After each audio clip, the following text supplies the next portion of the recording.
Hello friends, welcome back to my new video. So ಏನಪ್ಪ ಅಂದರೆ ನಾನು ಬೆಳಗ್ಗೆ ಇನ್ಫಾರ್ಮ್ ಮಾಡಿದ್ದೆ ಏನಂದರೆ ಇನ್ನೂ ಟೈಮ್ ಟೇಬಲ್ ಅದು ಫಸ್ಟ್ ಏನಪ್ಪ ಅಂದರೆ ಆಪ್ಷನ್ಟ್ರಿ ಲಿಂಕ್ ಬಿಟ್ಟಿದ್ರು. ಸೊ ಅದಕ್ಕಿಂತ ಮುಂಚೆ ಪ್ರತಿ ವರ್ಷ ಏನಪ್ಪ ಅಂದರೆ ಒಂದು ಟೈಮ್ ಟೇಬಲ್ ಬಿಡ್ತಾರೆ, ಬಟ್ ಅದು ಇನ್ನೂ ಬಿಟ್ಟಿದ್ದಿಲ್ಲ. ಸೊ ಇವಾಗ ಒಂದು ಒಂದು 1 ಅವರ್ ಆಯಿತು ಬಿಟ್ಟು. ಇವಾಗ ತೋರಿಸ್ತೀನಿ ನೋಡಿರಿ. ಫಸ್ಟು ನಿಮ್ಗೆ ಕೆ ವೆಬ್ಸೈಟಲ್ಲಿ ಬಂದ ಮೇಲೆ ಏನಪ್ಪ ಅಂದರೆ ಇಲ್ಲಿ 3 ಲೈನ್ಸ್ ಕಾಣಿಸ್ತಾವೆ, ಅದ್ರ ಮೇಲೆ ಕ್ಲಿಕ್ ಮಾಡ್ಕೊರಿ. ಕ್ಲಿಕ್ ಮಾಡ್ಕೊಂಡ್ಮೇಲೆ ಪ್ರವೇಶ ಅಂತ ಕಾಣಿಸುತ್ತೆ, ಅದ್ರ ಮೇಲೆ ಕ್ಲಿಕ್ ಮಾಡ್ಕೊರಿ.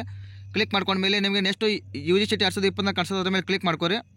ಕ್ಲಿಕ್ ಮಾಡ್ಕೊಂಡ್ಮೇಲೆ ಅಂದರೆ ಏನೇ ಅಪ್ಡೇಟ್ ಬಂದರೂ ನಿಮಗೆ ಇಲ್ಲೇ ಬರ್ತದೆ. ಸೊ ಫಸ್ಟಲ್ಲಿ ಕೊಟ್ಟಾರೆ ನೋಡಿ, ಮೊದಲ ಸುತ್ತಿನ ಸೀಟು ಹಂಚಿಕೆ ವೇಳಾಪಟ್ಟಿ ಅಂತ ಕೊಟ್ಟರೆ, ಅದ್ರ ಮೇಲೆ ಕ್ಲಿಕ್ ಮಾಡ್ಕೊರಿ. ಕ್ಲಿಕ್ ಮಾಡ್ಕೊಂಡ್ಮೇಲೆ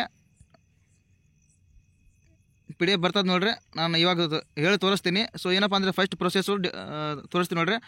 23/7/2024 ಸಾಯಂಕಾಲದಿಂದ ಆಪ್ಷನ್ ಎಂಟ್ರಿ ಪೋರ್ಟಲ್ ತೆರೆಯಲಾಗಿದೆ. ಅಭ್ಯರ್ಥಿಗಳು ಆದ್ಯತಾ ಕ್ರಮದಲ್ಲಿ ಇಚ್ಛೆ ಆಯ್ಕೆಗಳನ್ನು ದಾಖಲಿಸಬಹುದು. ಆಪ್ಷನ್ಸ್ಗಳನ್ನು ದಾಖಲಿಸಲು 7 ದಿನಗಳ ಕಾಲಾವಕಾಶವನ್ನು ನೀಡಲಾಗುವುದು. ಅಂದರೆ ಆಪ್ಷನ್ ಎಂಟ್ರಿ ಮಾಡೋಕ್ಕೆ ನಿಮಗೆ ಜಸ್ಟ್ 1 ವೀಕ್ ಟೈಮ್ ಇರ್ತದೆ. ಸೊ ಅಂದರೆ ಇನ್ನೂ ಸಮ್ ಕೋರ್ಸಸ್ಸು ಇದು ಕಾಲೇಜ್ ಶೋ ಆಗುತ್ತಿಲ್ಲ. ಸೊ ನೀವು ಕರೆಕ್ಟಾಗಿ ನಾನು ಬೆಳಗ್ಗೆ ಒಂದು ವಿಡಿಯೋ ಮಾಡಿದ್ದೀನಿ ಆಪ್ಷನ್ ಎಂಟ್ರಿ ಬಗ್ಗೆ, ಆ ವಿಡಿಯೋ ಕರೆಕ್ಟಾಗಿ ನೋಡ್ಕೋಬೋದು. ಸೊ ಏನಪ್ಪ ಅಂದರೆ ಜಸ್ಟ್ ಇಂಜಿನಿಯರಿಂಗ್ ಕಾಲೇಜ್ ಅಷ್ಟೇ ಶೋ ಆಗುತ್ತವೆ, ಅದನ್ನು ಕರೆಕ್ಟಾಗಿ ಆಪ್ಷನ್ ಎಂಟ್ರಿ ಮಾಡ್ಬೋದು. ಬಟ್ ರಿಮೈನಿಂಗ್ ಕೋರ್ಸು ನಾನು ಅದು ಅಪ್ಡೇಟ್ ಬಂದರೆ ನಾನು ಇನ್ಫಾರ್ಮ್ ಮಾಡ್ತೀನಿ.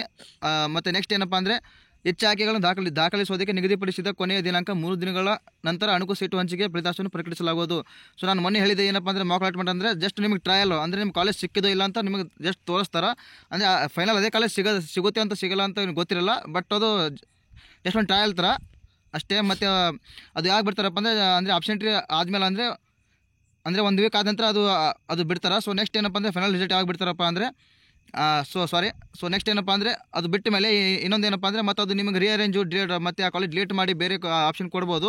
ಇಲ್ಲಿ ಕೊಟ್ಟಿದ್ದಾರೆ ನೋಡಿ, ಅಣುಕು ಸೀಟು ಹಂಚಿಕೆಯ ಫಲಿತಾಂಶ ಪ್ರಕಟಣೆಯ ನಂತರ ಇಚ್ಛೆ ಆಯ್ಕೆಗಳನ್ನು ಸೇರಿಸಲು ಅಥವಾ ಅಳಿಸಲು, ಬದಲಾಯಿಸಲು, ಮಾರ್ಪಡಿಸಲು 3 ದಿನಗಳ ಕಾಲಾವಕಾಶ. ಅಂದರೆ ಇದಕ್ಕೂ ನಿಮಗೆ 3 ದಿನ ಟೈಮ್ ಇರ್ತದೆ. ಸೊ ನೀವು ಕರೆಕ್ಟಾಗಿ ಅಂದರೆ ನಿಮ್ಗೆ ಸಿಕ್ಕಿರೋ ಕಾಲೇಜ್ ನಿಮಗೆ ಬೇಡ ಅಂದರೆ ಬೇರೆ ಕಾಲೇಜ್ ಆ ಕಾಲೇಜ್ ಡಿಲೀಟ್ ಮಾಡಿ ರಿಅರೇಂಜ್ ಮಾಡ್ಬೋದು.